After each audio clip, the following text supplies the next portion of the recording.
Well, welcome to the C Files. And if you don't like and subscribe. Don't like and take two. Welcome to the C Files.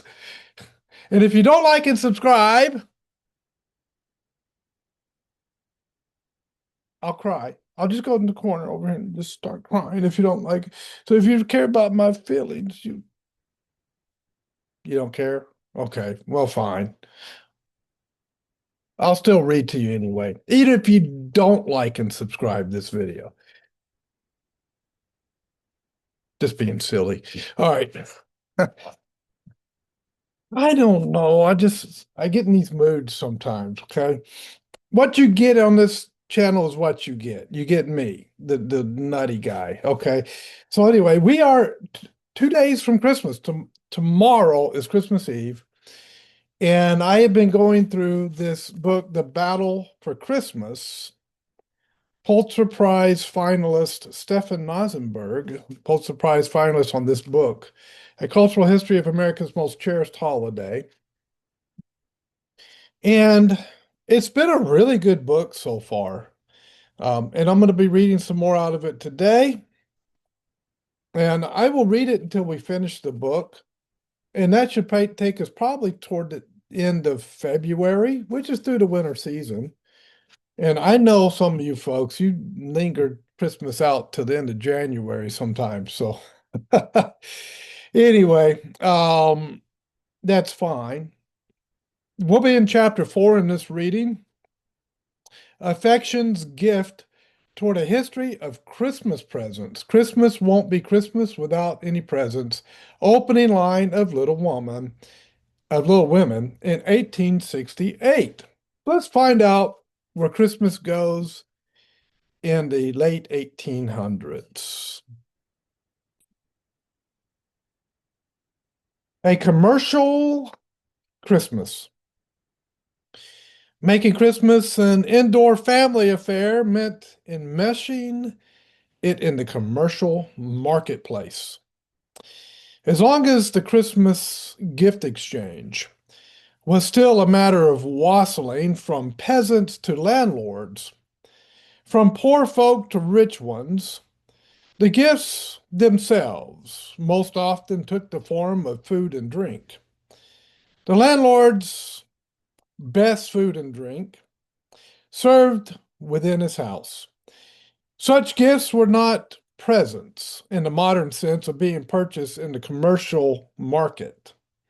Oftentimes, indeed, they were manufactured within the household itself and from grains cultivated by the same peasants who were now receiving them back in the form of cakes and ale. When the gift, when the gift exchange was brought inside and limited to the family circle, such gifts no longer made sense. The wife and children of a prosperous man already ate the household's best food. They were already living in the family manor. What made Christmas special for them had to be a mass present. And that was precisely the kind of gift that could most conveniently be procured through a purchase. Oh, did I skip a line? I did. I didn't make sense. Okay, let's read it again. What made Christmas special for them had to be a different sort of gift, the sort of gift that soon became known as a Christmas present. Excuse me, that's why it didn't sound right. And that was precisely the kind of gift that could most conveniently be procured through a purchase. The actual change was not that simple, of course. In, in the latter part of the 18th century, as we have already seen, ordinary households sometimes held special Christmas dinners that might include, as they did for the Maine midwife Martha Ballard, a few special ingredients, sugar, spices, rum, that were purchased in local shops. Or shopkeepers might provide some finishing touch for a handmade Christmas present. In 1769, for example, Joseph Stebbins paid a storekeeper or shopkeeper in Deerfield, Massachusetts, for chlorine, also known as dyeing, a pair of mittens for his wife. Presumably, the mittens themselves had already been knitted, probably at home, perhaps by Mrs. Stebbins herself. We can infer that the newly dyed mittens were probably intended as a Christmas gift because of the transaction took place on December 22nd. We might think of such transactions in which shops played a small but crucial role as semi-commercial. They may have been commonplace, though evidence on this score is extremely difficult to come by, buried in manuscript account books. But things would begin to change soon after 1800. It is commonplace nowadays to hark back to a time when Christmas was simpler, more authentic, and less commercial than it has become. Even professional historians have tended to write about the pre-20th century Christmas in that way. Generally, when people muse along these lines, it is to associate the non-commercial holiday with the years of their own childhood, or perhaps the childhood of their parents, or at most their grandparents. As it happens, such musings have been commonplace for a long time, for more than a century and a half. Consider the theme of a short story dating back to the middle of the 19th century, a story that commented on the profusion of presents bought and sold during the holiday season, and the trouble may comfortably off Americans had in finding something meaningful to give their loved ones at Christmas. The author of the story was soon to become America's best known writer, Harriet Beecher Stowe. When Stowe wrote her Christmas story in 1850, she had not written Uncle Tom's Cabin, although that great novel was beginning to take shape in her mind. But what was also in her mind that year were the problems posed by Christmas shopping. Oh dear, sighs one of the characters in the opening lines of this story. Christmas is coming in a fortnight, and I have got to think up presents for everyone. Dear me, it's so tedious. Everyone has gotten everything that can be thought of. This character goes on to declare that even though every shop and store is glittering with all manner of splendors, it is impossible to decide what presents to get for people that have more than they know what they do with now. To get for people that have more than they know what to do with now. To add pictures, books, and gilding when the center tables are loaded with them now, and rings and jewels when they are a perfect drug. When she was a child of 10, explained Stowe, or the character who stands in for her in the story, the very idea of a present was so new that a child would be perfectly delighted with the present of even a single piece of candy. In those days, presents did not fly about as they do now, but nowadays things are different.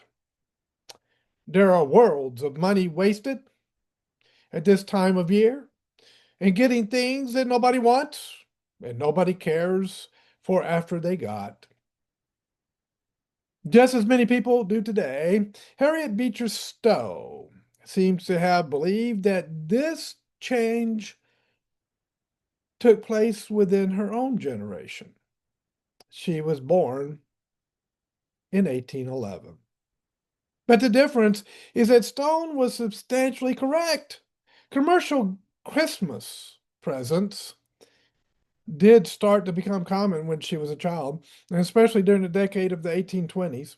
This chapter will explore the process by which that came to happen and the implications such a development had for the meaning of the gift exchange.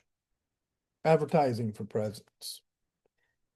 If the domestic reform of Christmas began as an enterprise of patricians fearful for their authority, it was soon being reinforced by merchants who needed the streets to be cleared of drunks and rowdies in order to secure them for Christmas shoppers, by shoppers who in turn needed to feel secure in the streets, and by newspaper editors whose success depended on their mediating between businessmen and their own readers who were shoppers too. All about economics, isn't it? Advertisements for Christmas presents actually began to appear as early as the first signs of interest in St. Nicholas emerged, although they did not become common for several more decades. The first explicit aid for Christmas presents I have found anywhere in the United States comes from a New England community, Salem, Massachusetts, dating from 1806 and headed Christmas Gifts. The advertisement was placed by a local bookseller.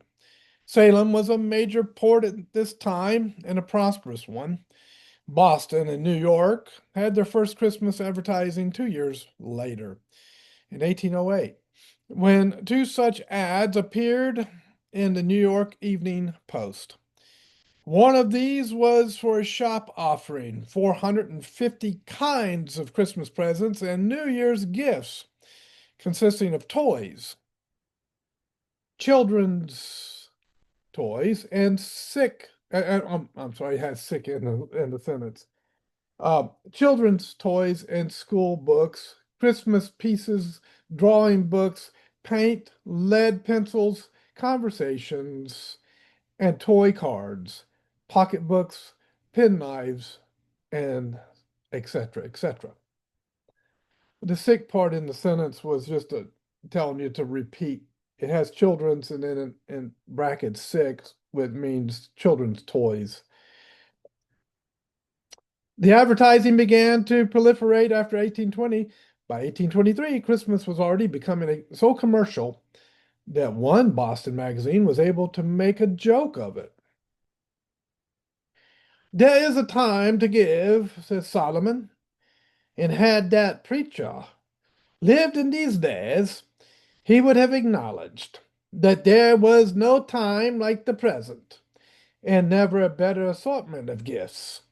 Could he just peep into the bookstore of Monroe and Francis, he might find a book for each of his wives and concubines and each of their children without purchasing duplicates.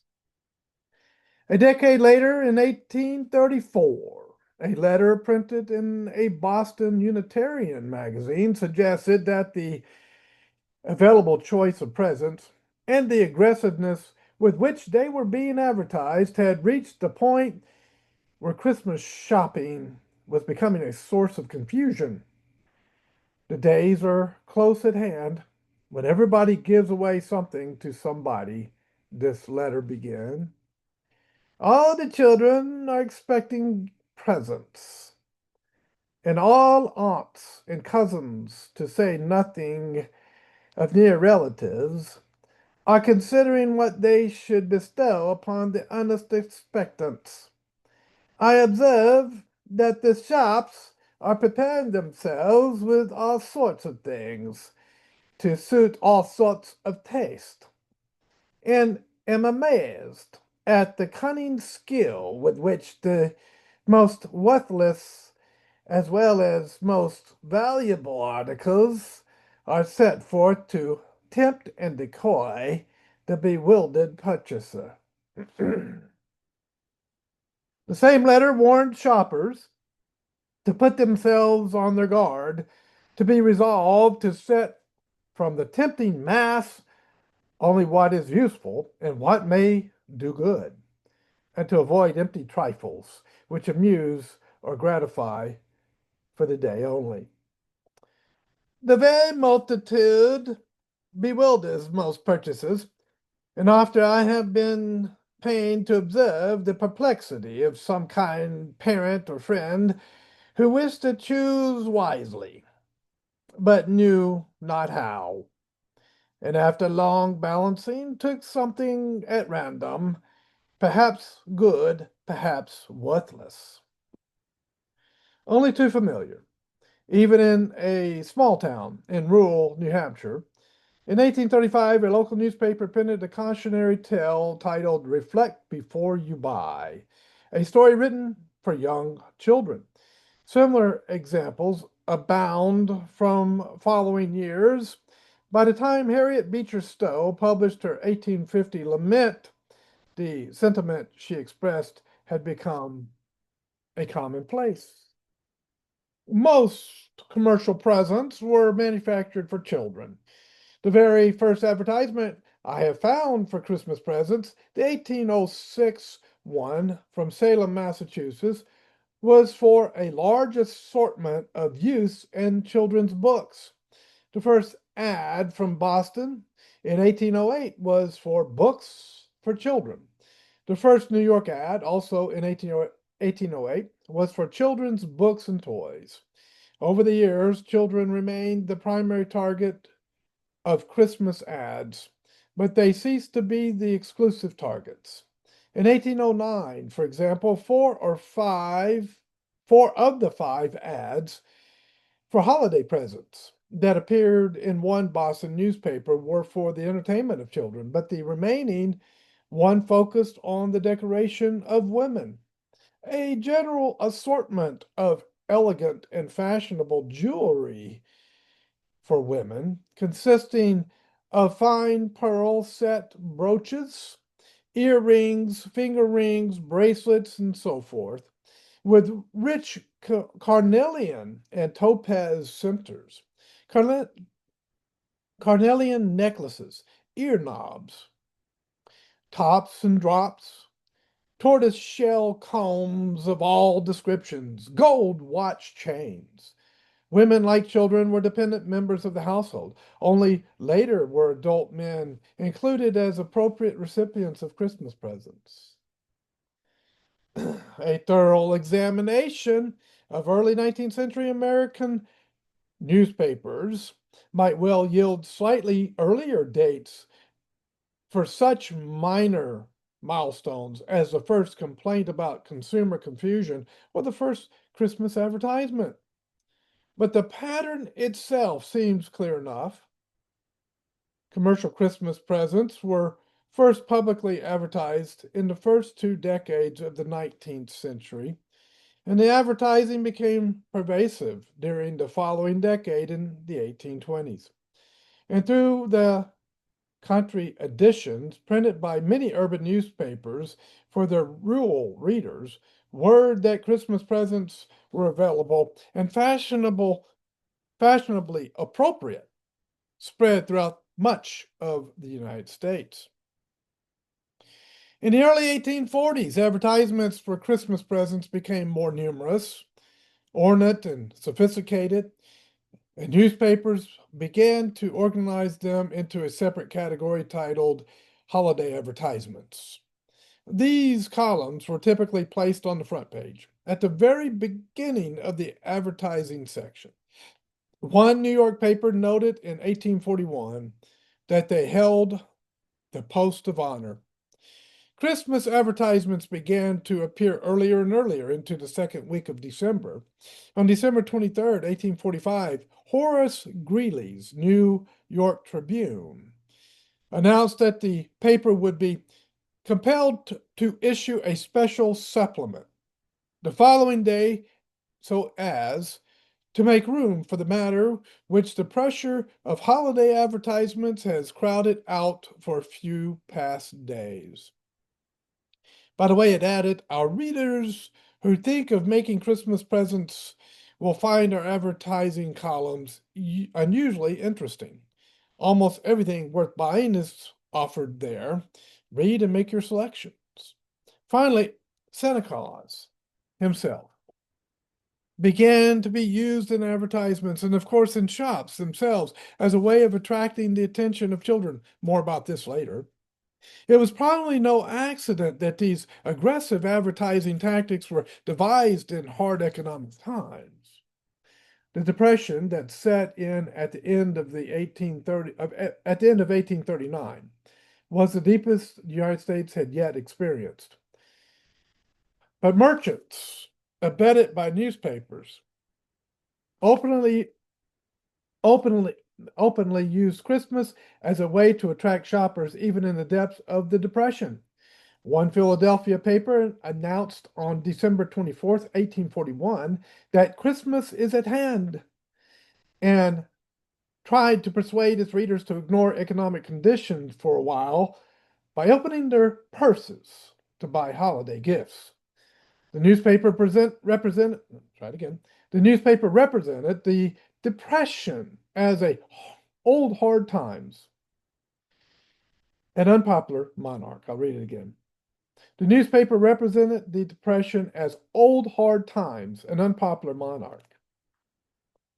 But readers were assured that he has abdicated for the present to be replaced by a more benevolent figure. Old Santa Claus is expected tonight. A galley are the windows of the fancy fruit cake and other stores decorated to receive him, and puzzled will the old fellow be to make a selection from the thousand curiosities, delicacies, and elegancies which are spread before him? The newspaper itself was prepared to come to Santa's assistance. In consideration of the many duties that he has to perform at this time, we will endeavor to enlighten his labors, and in order that he may make the best choice to be found in the city, we are determined to send him a copy of the ledger, where he will find everything that is worthy of his notice judiciously advertised under the proper head. I just love the way they talked back then. Most Philadelphia shopkeepers emphasized the variety of gifts they had in stock and, in a tacit acknowledgement of the hardness of the times, the wide range of prices for which they could be bought. A jeweler made the point as well as anyone. He had rings as costly as $25 each, but also as cheap as 25 cents. The same it was true of his earrings, breastpins, gold and silver pencil cases, and so on. This jeweler even offered violins for sale at anywhere from $1 to $40. How would you like to be able to buy a violin for 40 bucks today? A piece of jewelry for a quarter. Businessmen went to great lengths to persuade Philadelphians to visit their shops, beginning with the 1840 Christmas season. A fierce competition developed among the city's confectioners, who devised the idea of baking immense cakes that would be displayed in their shop windows on December 23rd. Mammoth cakes that were turned. I'll do that sentence again. Beginning with the 1840 Christmas season, a fierce competition developed among the city's confectioners, who devised the idea of baking immense cakes that would be displayed in their shop windows on December 23rd. Mammoth cakes they were termed. Customers could purchase pieces of the cake to take home. One of these cakes weighed in at 250 pounds. Another was twice that size, 500 pounds. And they didn't get fat? What? What was these cakes made of? The following year, the stakes went up. One confectioner titled his ad, Large and Extra Mammoth Fruit Cake, nearly 1,000 pounds. Holy moly. Another confectioner concluded his ad with a verse. My cake is, oh, I got to do a voice on this one. Here we go. My cake is of a giant size, formed to delight your taste and eyes. Lastly, to name a case in point, the times being sadly out of joint, i.e., the Depression, my pieces shall be very small to meet my patrons, one and all. He went the opposite direction.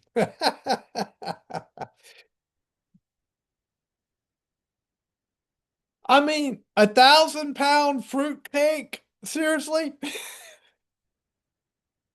What's the joke cake to bring to the church social before Christmas, right? Fruit cake. Somebody's going to see this and go, "That's a great idea." I'm taking 1,000 pound fruitcake to the church social. All right, onward. Confectioners also created an even more widespread fad. Caramelized sugar and chocolate molded into a variety of improbable shapes and crafted to appear real.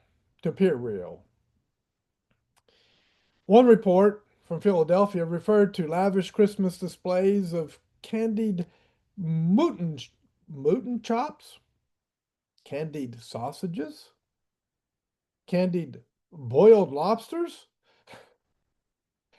candied pieces of bacon. I might be able to go for that one.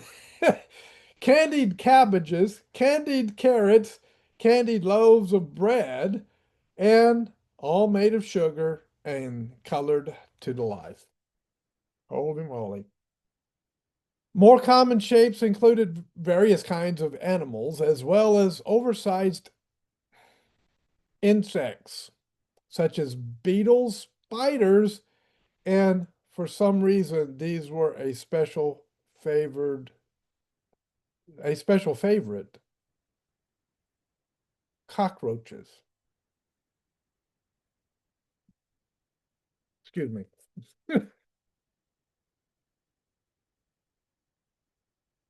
What?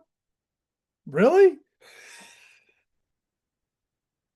Did Harry Potter show up for this one? Isn't that what kind of stuff they ate on the Harry Potter train to wherever? Oh my goodness. Okay. Anyway, yeah, there you go, folks. So I stopped on page 138. The next thing up is luxury and the lure of Christmas. Keeping this to 30 minutes. Let's see. I don't think I probably won't be able to finish the chapter in the next reading either. It's kind of a long one. Maybe 2 readings, 3 readings to get through the chapter. So anyway, there you go. Complain about Christmas being commercial. You're way behind. They were doing that over 100 years ago. But look, folks, Christmas is what you're going to make it. You decide what Christmas is, not society, not the history of it, not what's expected of you. You decide what Christmas is going to be. And for me, Christmas is all about the one event that changed history, that changed the world, that changed millions of lives forever. The incarnation of our Lord and Savior, Jesus Christ. Thanks for watching. I'll see you next time here on the C Files.